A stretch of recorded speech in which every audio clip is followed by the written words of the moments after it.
Bueno, vamos a seguir viendo lo que fue el reinado de Felipe II en la segunda mitad del siglo XVI, el sucesor de Carlos I, ¿vale?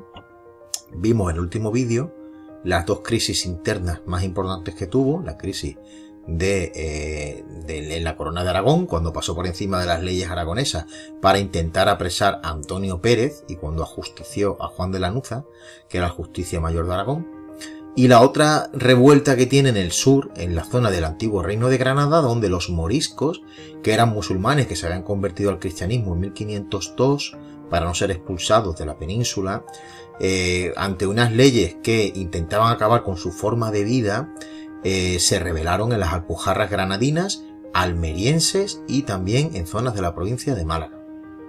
Bien, vamos a ver ahora la política exterior de Felipe II. Tuvo varios frentes los que tuvo que combatir. Uno de ellos los Países Bajos, donde luchó contra los calvinistas de lo que luego será Holanda, contra la Inglaterra de Isabel I, que era anglicana, y contra el Imperio Otomano, que seguía expandiéndose por el Mediterráneo. Vamos a ir viendo cada uno de estos tres ejes de la política exterior de Felipe II. Los Países Bajos. Los Países Bajos estaban dentro de la herencia que le cedió Carlos a su hijo Felipe II en el año 1556, cuando abdicó, ¿vale? Habíamos visto que el protestantismo empieza en 1517 con Lutero, cuando se promulgan las indulgencias y él protesta contra esas indulgencias, y vimos también en el tema anterior que había otras nuevas religiones dentro del cristianismo, no solamente el luteranismo. Estaba el anglicanismo en Inglaterra y el calvinismo, que aparece en Suiza, ¿vale? El que lo promulga es Juan Calvino, pero va hacia Francia, se va expandiendo por Francia y por los Países Bajos, ¿vale? El norte de los Países Bajos, en lo que ahora es Holanda, las Provincias Unidas o los Países Bajos actualmente, ¿vale? En aquella época se llamaba Flandes o Países Bajos a esa zona que son la actual Bélgica y Holanda, ¿vale? Bélgica es católica y Holanda tiene mayoría calvinista, ¿vale? Protestante. Pues bien, esos dos territorios eran un único territorio cuando lo heredó Felipe II y su padre Carlos I. Era el origen de donde había llegado Felipe el Hermoso, Felipe I, el abuelo de Felipe II y el padre de Carlos I, que follón de familiar, ¿no? Bien, y era parte de la corona española. Pero empieza a expandirse el calvinismo en la zona norte. Y esos calvinistas, si Carlos I intentó en su época, durante su gobierno, intentar tener mano izquierda y seguir teniendo como súbditos a los protestantes alemanes, Felipe no iba a obrar de esa manera, sino que actúa con mano dura, introduce el Tribunal de la Inquisición en los Países Bajos, empieza a actuar contra la herejía, tiene una serie de gobernadores como el Duque de Alba, que son bastante duros en el trato de este problema del calvinismo. De hecho, en Holanda se asustaba a los niños holandeses con el Duque de Alba. Se decía que, cómete la comida que viene el Duque de Alba, vete a dormir que viene el Duque de Alba. Era como el ogro, ¿no? Como el coco, ¿no? Porque la verdad que los tercios en los Países Bajos calvinistas, en la parte norte, hicieron bastantes estragos, ¿vale? Era un ejército en guerra y un ejército en guerra es lo que es, ¿vale? Bien, no solamente estaba el problema religioso en los Países Bajos del norte, en las Provincias Unidas, sino que además Felipe II había impuesto unos impuestos, valga la redundancia, había aumentado los impuestos a esta zona de su imperio, con lo cual hay unos cuantos nobles calvinistas de los Países Bajos que junto con grandes masas del pueblo se rebelan contra Felipe II, ¿vale? La revuelta empieza en 1566. 13 años más tarde, en 1579, aunque España no reconoce la independencia, las Provincias Unidas son de facto, de hecho, un nuevo país en Europa. Están ya fuera del control de España, en 1579. España no reconocerá esa independencia hasta tiempo después, ¿vale? Bien, esa guerra la han librado los calvinistas contra los católicos que hay en los Países Bajos, las tropas españolas, y esos calvinistas han tenido la ayuda de Isabel I, que es archienemiga de Felipe II. Si el gran enemigo de Carlos I, el padre de Felipe, fue en su época Francisco I de Francia, la gran enemiga de Felipe será Isabel, ¿vale? Bien, Volviendo a los Países Bajos, consiguen esa independencia de hecho en 1579 y a partir de ese momento las Provincias Unidas empezarán a desarrollarse comercialmente por el Atlántico, a desarrollar una flota de guerra de cierto nivel y a ser ya un enemigo de Felipe II, ¿vale? Bien, si hablamos de la Inglaterra de Isabel I, hay que contar cosas curiosas, como por ejemplo que Felipe II durante un tiempo fue rey consorte en Inglaterra. Felipe se casó con su tía, que era María Tudor, ¿vale? Una vez que muere Enrique VIII, María hereda el trono, era la hija de Catalina de Aragón y Enrique VIII, y María era católica, no, lo siguiente, era más católica que el Papa, y empieza a perseguir a los disidentes anglicanos, ¿vale? El catolicismo vuelve a imperar en Inglaterra. De hecho, se la conocía, o el bando protestante inglés, el bando anglicano, la conocían como María la Sanguinaria, ¿vale? María Tudor. Pues bien, siendo muy jovencito Felipe II, se casa con su tía, que le sacaba alrededor de 20 años, ¿vale? 20 y tantos años. Se casan sobrino y tía, ¿vale? María Tudor y Felipe II. Y es rey consorte de Inglaterra. En esa época ya conoce a Isabel, ¿vale? Que andaba por palacio. O sea, era parte de la realeza, de la familia real inglesa, ¿vale? Bien, a María le sucederá en el trono Isabel I, que es todo lo contrario a María. Si María era ultracatólica, Isabel es ultraanglicana. Y si María persiguió a los católicos ingleses, a los anglicanos ingleses, Isabel perseguirá a los católicos ingleses y será la gran enemiga de Felipe II. ¿Cómo va debilitando el Imperio Español? Pues va apoyando, por ejemplo, a los calvinistas en los Países Bajos, ayudándoles militarmente y con fondos económicos, ¿vale? Y además tiene una flota, la flota inglesa, que van asaltando a los galeones que venían desde el Caribe hacia Sevilla con la plata americana, ¿vale? Tenía a su servicio una serie de personajes como Drake, por ejemplo, que eran corsarios. O sea, era gente que tenía una cosa que se llamaba patente de corso. La patente de corso era un documento oficial por lo cual se podía ejercer la piratería contra otros países bajo la protección de tu rey o de tu reina. A cambio le tienes que dar a esa corona parte de tus beneficios. O sea, era una actividad económica más, la piratería. Drake asaltaba a los galeones españoles, ¿vale?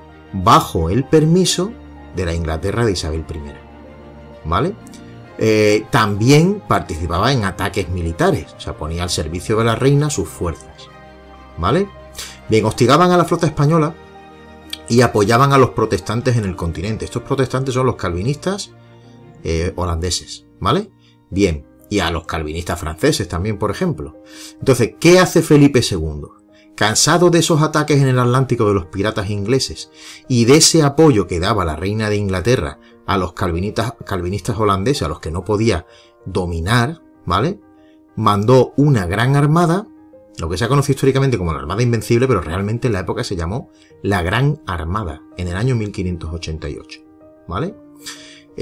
Fue preparando esa armada durante bastante tiempo, una gran cantidad de embarcaciones, y marcharon hacia Inglaterra.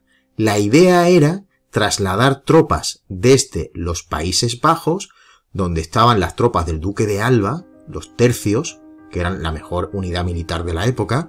Había que embarcarlas en el Canal de la Mancha, en la costa que daba hacia los Países Bajos, y transportarlas a Inglaterra y llevar a cabo la invasión de Inglaterra, ¿vale? Voy a enseñaros una imagen para que lo veáis más claro. Mirad. Bien, la flota sale de los territorios españoles y se va dirigiendo al Canal de la Mancha. El Canal de la Mancha es esto de aquí, ¿vale? Es un estrecho y aparte de tener las costas muy cercanas, ¿vale? Tanto desde Francia como desde los Países Bajos, están bastante cercanas, es una zona no muy profunda, ¿vale? Del Mar del Norte. Entonces, las naves españolas de esa inmensa armada, de esa gran armada, van dirigiéndose a Inglaterra y las inglesas entran en combate a la entrada del Canal de la Mancha, ¿vale? Inglaterra se estaba preparando para una invasión, todo apuntaba a que iba a haber una gran invasión. De hecho, hay una película sobre esto, se llama Isabel, me parece que se llama la reina Isabel o algo así se llama, que en la que se trata ese intento de invasión española. Pues bien, los barcos españoles eran galeones hechos al mar abierto Atlántico, pero en esta zona del Canal de la Mancha menos profunda y con otro tipo de navegación, eran grandes barcos, grandísimos, poderosísimos en poder de cañonería, de artillería, pero eran mucho más lentos a la hora de moverse en el canal.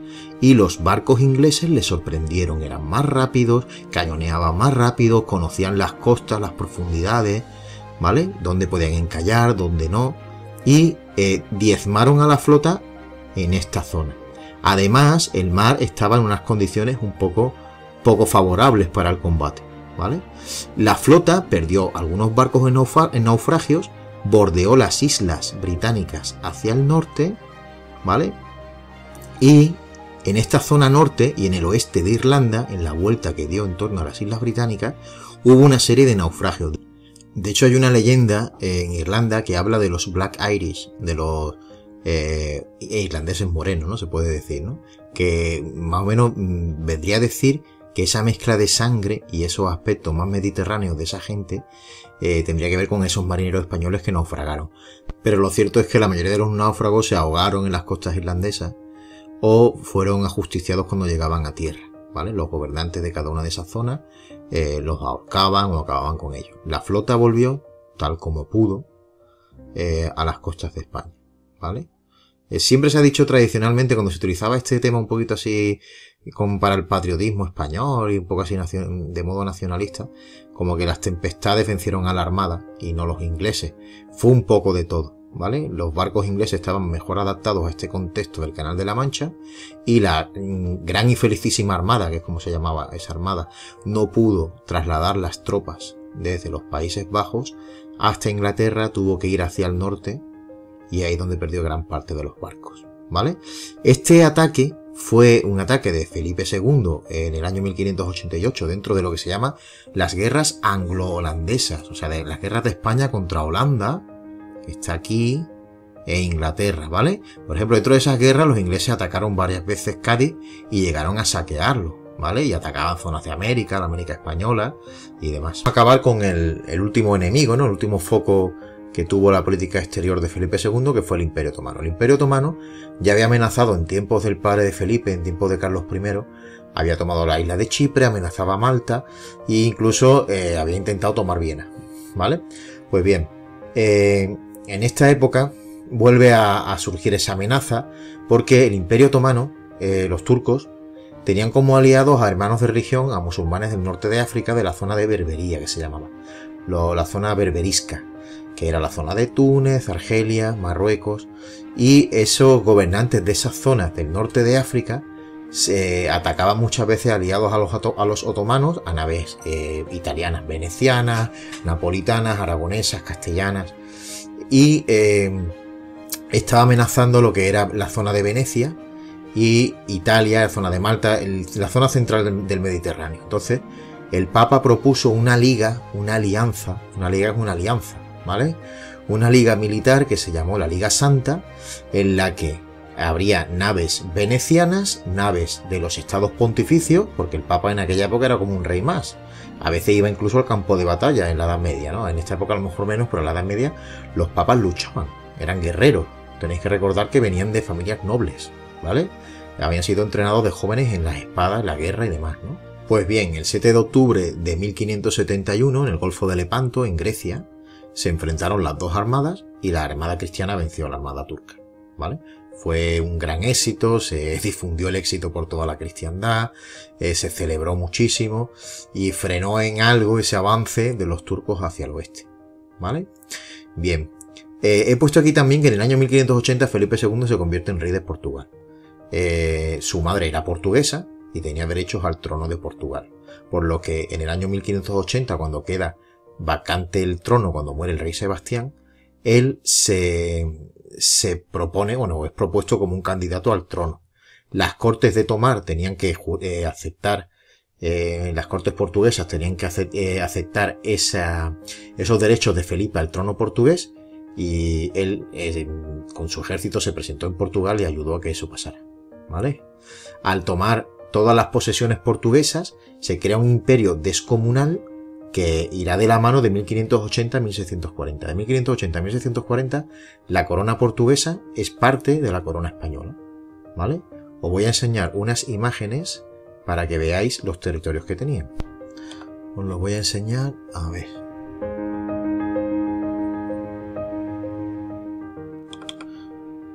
Un mapa que vimos anteriormente, en el vídeo anterior, os lo recuerdo. Toma las posesiones portuguesas en Brasil, las islas Madeira, las Azores, las Cabo Verde, en las costas africanas las posesiones portuguesas, en la India, en Indonesia, en Macao, en China, ¿vale? Bien, lo que he comentado alguna vez, fijaos los territorios españoles que muchas veces estaban sin conexión, estaban separados. ¿Veis?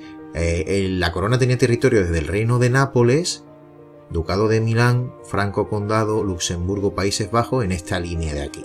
Y muchas veces tenían que moverse tropas desde Italia hacia los Países Bajos y desde los Países Bajos hasta Italia. Esto se llamó el Camino Español, ¿vale? Era una ruta por la que se movían las tropas españolas y conforme se movían dejaban dinero, era un negocio también para la gente que vivía en esas zonas por las que pasaba el ejército español, ¿vale? Es una ruta histórica de Europa, el Camino Español. ¿Qué necesitaba la corona para poder moverse desde Italia hasta los Países Bajos? Pues tener buenas relaciones con el imperio, con los cantones suizos y demás. De hecho, los tenía. Había Habsburgo gobernando en España, en Madrid, y había Habsburgo gobernando en Viena, en el imperio alemán, ¿vale? Luego las tropas españolas podían pasar por estos territorios de un lugar a otro. Tenían que atravesar los estados pontificios, una serie de ducados italianos, ¿vale? Pero solían tener esa ruta libre para mover soldados de un sitio a otro y para que llegara el dinero también para pagar a los soldados, ¿vale? De hecho, como cosa curiosa, en el año 1527 no llegó la paga para los soldados españoles que estaban cerca de Roma y saquearon Roma, se cobraron su paga. Es lo que se conoce como el saco de Roma. Bien, más cosas. Bueno, aquí hemos visto el itinerario de la Armada, lo hemos visto antes, los Países Bajos. Todo esto era los Países Bajos, ¿vale? A partir de el año 1566 empieza la revuelta de los Países Bajos del Norte, que será lo que se llamará Provincias Unidas y comúnmente conocemos como Holanda, ¿vale?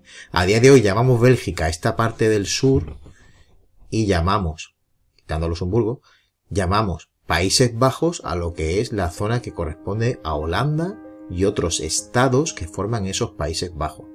Esos Países Bajos fueron, o Provincias Unidas, fueron una república, ¿vale? Fueron una república. Luego en el siglo XIX se convirtieron en una monarquía y a día de hoy tienen monarquía, ¿vale?